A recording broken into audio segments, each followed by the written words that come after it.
अस्सलाम वालेकुम रहमतुल्लाहि व बरकातुहू। डियर स्टूडेंट, खैरियत से हैं? ठीक ठाक हैं? आज हमारा जो लेक्चर है वो एनालॉग के बारे में है।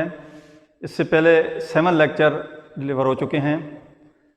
हमारे chapter number 1 introduction to amplifier के बारे में था।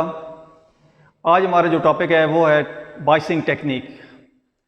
बायसिंग टेक्निक करने से पहले थोड़ा सा मैं आपको बता देता हूँ बायसिंग है क्या और बायसिंग किस तरह करनी चाहिए और उसका मेथड और तरीक़ाकार क्या है। किसी भी इलेक्ट्रॉनिक डिवाइस, ख़ास तौर पे ट्रांजिस्टर को बायस करने के लिए हमेशा ये फार्मूला ध्यान में रखें, उसका बेस एमीटर फॉरवर्ड बायस और बेस कलेक्टर रिवर्स बायस इस्तेमाल होता है।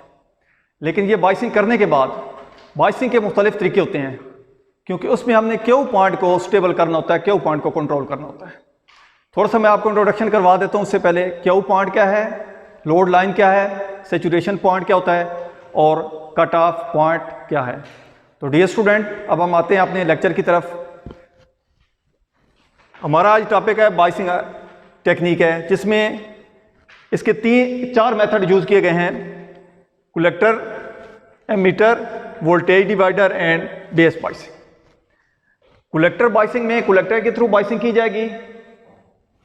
एमीटर बायसिंग में एमीटर को यूज किया जाएगा, 2 बैटरी इस्तेमाल की जाती हैं। वोल्टेज डिवाइडर बायसिंग में वोल्टेज डिवाइडर रूल को यूज करते हुए हम बायसिंग इस्तेमाल करते हैं। और बेस बायसिंग को फिक्स बायसिंग का नाम भी दिया जाता है। ये ज़्यादातर हम जो होता है ये कट ऑफ पॉइंट के ऊपर हम इसको कर रहे होते हैं। तो डियर स्टूडेंट, इसको करने से पहले थोड़ा सा मैं आपको इसकी टेक्निक के बारे में बता देता हूँ। बायसिंग किस तरह हम लोग कम या ज़्यादा या कट ऑफ और सैचुरेशन के दरमियान इसको क्यू पॉइंट को मूव करते रहते हैं। अब इसमें हमेशा बात ध्यान में रखें, जो पॉइंट होते हैं वो 3 किस्म के हैं: at mid point, Q point, at cut off point and beyond cut off point. Cut off point mid point के ऊपर रखना, कट ऑफ पॉइंट के ऊपर रखना या कट ऑफ पॉइंट से नीचे पॉइंट के ऊपर रखना। जब हम बायसिंग करते हैं डियर स्टूडेंट, तो बेस एमीटर जो होता है इसको फॉरवर्ड बायस और बेस कलेक्टर रिवर्स बायस किया जाता है। और ये एक्टिव रीजन होता है। किसी भी ट्रांजिस्टर को एज एम्पलीफायर हम इस्तेमाल करते हैं एक्टिव रीजन के अंदर, तो इसी मेथड को हम इस्तेमाल करते हैं: बेस एमीटर फॉरवर्ड बायस और बेस कलेक्टर रिवर्स बायस। इस बायसिंग के अंदर हमेशा इसको हम मिड पॉइंट के ऊपर रखते हैं। अब ये जो लाइन होती है, ये जो पॉइंट है सैचुरेशन पॉइंट। सैचुरेशन पॉइंट वो पॉइंट होता है, किसी भी ट्रांजिस्टर का वो पॉइंट होता है जिस पॉइंट के ऊपर करंट मैक्सिमम और वोल्टेज मिनिमम होते हैं। ये डियर स्टूडेंट, ये जो लाइन है ये वोल्टेज की लाइन है और ये जो लाइन है ये करंट है। करंट को हमने वाई एक्सिस पे लिया हुआ है और वोल्टेज को एक्स एक्सिस के ऊपर हम इस्तेमाल कर रहे हैं। सैचुरेशन पॉइंट के बाद कट ऑफ पॉइंट है। कट ऑफ पॉइंट वो पॉइंट होता है जहां पे वोल्टेज मैक्सिमम और करंट मिनिमम या जीरो होती है। और मिड पॉइंट वो पॉइंट होता है जहां पे वोल्टेज और करंट दोनों जो होते हैं उसका हाफ होते हैं। टोटल करंट या टोटल वोल्टेज, फॉर एग्जांपल मैं कहता हूं 10 वोल्टेज, इसको 5 पे बायसिंग, और अगर मैं 5 मिली एम्पेयर कहता हूं तो इसको 2.5 मिली एम्पेयर पर जो बायसिंग की जाती है उसको हम क्यू पॉइंट कहते हैं। और ये मेथड हम जो यूज करते हैं ये एक्टिव रीजन के अंदर as a transistor, as a amplifier हम इस्तेमाल करते हैं। सेकंड, इसमें जो बात डिस्कस की जाती है वो है जब हम बायसिंग करते हैं या बायसिंग कर लेते हैं तो उसको स्टेबल करने के लिए, मुस्तहकम करने के लिए जब हम इनपुट सिग्नल उसको देते हैं तो ऑटोमेटिकली इसका जो क्यू पॉइंट होता है वो चेंज होता रहता है। और ये 2 पॉइंट के दरमियान चेंज होता है, सैचुरेशन और कट ऑफ के दरमियान। तो पहले पॉइंट को अगर हम डिस्कस करें, देखें, अगर मैं इसको मिड पॉइंट के ऊपर बायसिंग करता हूं, ये मिड पॉइंट है और मिड पॉइंट का मैंने आपको तरीकाकार आसान सा बताया है। टोटल वोल्टेज का हाफ, टोटल करंट का जब हम हाफ करते हैं तो वो उसको हम मिड पॉइंट कहते हैं, जिसमें base emitter forward base collector reverse bias active region में एज एम्पलीफायर हम यूज करते हैं। तो अब देखिए पूरा सिग्नल यूज हो रहा है। ये देखिए पूरा सिग्नल यहां से saturation, mid point and cut off, पूरा सिग्नल एम्पलीफाई हो रहा है। ये देखिए पूरा, इसको हम क्लास 1 का भी नाम देते हैं। सेकंड में देखिए बायसिंग में दूसरा जो पॉइंट है, इसमें बायसिंग में हमने बायसिंग टेक्निक को थोड़ा सा चेंज कर दिया गया है, मेथड को चेंज कर दिया गया है। और मैं कहां पे लेके हुआ है, एट कट ऑफ पॉइंट।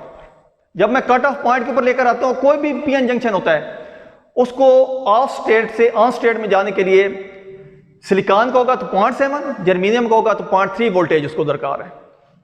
अब यहां पे कोई वोल्टेज मैंने नहीं दिए, इनपुट सिग्नल खुद आकर इसको बायसिंग करेगा, इसको हम बेस बाइसिंग या सेल्फ बाइसिंग का नाम भी देते हैं। अब ये कट ऑफ पॉइंट है। जब कट ऑफ पॉइंट के ऊपर लेकर आते हैं तो यहाँ पे देखें एक हाफ साइकिल जो होता है वो एम्पलीफाई हो रहा है, लेकिन अगला जो हाफ साइकिल है नेगेटिव हाफ साइकिल वो इस्तेमाल नहीं हो रहा। इसको हम क्लास बी के अंदर लेकर आते हैं और इसको हम एट कट ऑफ का नाम देते हैं। तीसरे नंबर पे है कट ऑफ से भी नीचे। हम वहां पे जो बाइसिंग करते हैं कट ऑफ से भी नीचे चले जाते हैं। ये ज्यादातर क्लास सी में होता है और ये पावर एम्पलीफायर में हम इसको इस्तेमाल करते हैं। ये कट ऑफ से भी हम नीचे चले जाते हैं और इसमें रिवर्स बाइसिंग यूज की जाती है। यानी यहाँ पे ये मैं यहाँ पे कह रहा था ना बेस एमीटर फॉरवर्ड, तो यहाँ पे बेस एमीटर को रिवर्स, बेस कलेक्टर फॉरवर्ड, यानी इसको हम कट ऑफ से जब नीचे लेकर आते हैं, जब कट ऑफ से नीचे लेकर आते हैं तो उसका डिग्री एंगल, अब देखिए मैं कहता हूँ 0 से लेकर 180, ये 0 से लेकर 360 यूज हुआ है, ये 0 से लेकर 180 एम्पलीफाई हुआ है। लेकिन यहाँ पे क्या होगा लेस देन 180, जब लेस देन 180 करेंगे ये क्लास सी एम्पलीफायर के अंदर हम लोग इस्तेमाल करते हैं और इसको हम तीसरे मेथड में यूज करते हैं। ये कट ऑफ से भी नीचे पॉइंट चला जाता है। तो डियर स्टूडेंट, ये वो पॉइंट है जिसको ज़हन में रखते हुए हम लोग टेक्निक को इस्तेमाल करते हैं। मुख्तलिफ किस्म की टेक्निक इस्तेमाल की जाती है ताकि एम्पलीफायर हमारा स्टेबल हो और मैक्सिमम आउटपुट पे हमें एम्पलीफिकेशन मिले। अब इस पॉइंट में आपको मैं थोड़ा सा इसको रिवाइज भी कर देता हूँ ताकि आपके ज़हन में ये बात दोबारा बैठ जाए। हमेशा बात ज़हन में रखें, बाइसिंग करने से पहले आपको सैचुरेशन पॉइंट, क्यू पॉइंट और कट ऑफ पॉइंट और लोड लाइन के बारे में जानना ज़रूरी है। अब लोड लाइन वो लाइन होती है जो सैचुरेशन और कट ऑफ को आपस में मिला रही है, यानी लोड लाइन वो लाइन होती है जिसको हम कट ऑफ और सैचुरेशन के दरमियान कंपैरिजन के लिए इस्तेमाल करते हैं और इसके मिड पॉइंट, दरमियानी पॉइंट को हम क्यू पॉइंट का नाम देते हैं। और जितनी भी डिस्कस हमारी होती है, जितनी यहाँ पे टेक्निक के अंदर डिस्कस हमारे पास होगी, टेम्परेचर के बढ़ने या कम हो जाने से या इनपुट सप्लाई के कम या ज़्यादा हो जाने की वजह से, बाइसिंग के अनस्टेबल हो जाने की वजह से क्यू पॉइंट हमारा बार बार चेंज होगा। इसी क्यू पॉइंट को हमने क्या करना होता है, स्टेबल करना होता है। और जितनी भी टेक्निक है वहाँ पे हम जो यूज़ करेंगे उसमें हम जो ज़्यादातर यूज़ करेंगे जिस पैरामीटर को, वो है आईसी कलेक्टर करंट के बारे में होगा डियर स्टूडेंट। उसके बाद हमारे पास होगा वीसीसी वोल्टेज, हमने कितने इस्तेमाल किए हैं, और मिड पॉइंट के ऊपर हमारे पास करंट और वोल्टेज की मिकदार कितनी है। इन चीज़ों को ज़हन में रखकर हम हमेशा बाइसिंग करते हैं। और जब टेम्परेचर कम या ज़्यादा हो जाता है तो ज़्यादा जो इफेक्टिव पैरामीटर होते हैं वो आईसी और वीसीसी होते हैं, लेकिन मैक्सिमम जो यूज़ किया वो आईसी के बारे में हम डिस्कस करेंगे। हम जितनी भी इक्वेशन यहाँ पे ड्रा करेंगे वो देखेंगे आईसी की वैल्यू कितनी है, यानी किसी पॉइंट के ऊपर आईसी की वैल्यू कितनी है और कितनी स्टेबल हो रही है। तो इंशाल्लाह अगले लेक्चर के अंदर हम इस चीज़ को डिस्कस करेंगे और इस टेक्निक को इस्तेमाल करके अलग-अलग सर्किट भी ड्रा करेंगे और साथ इक्वेशन भी लिखेंगे और हम यहाँ पे पैरामीटर जो डिफाइन करेंगे वो ज़्यादातर जो होगा वो आईसी होगा। वालेकुम अस्सलाम वरहमतुल्लाहि वबरकातुहू।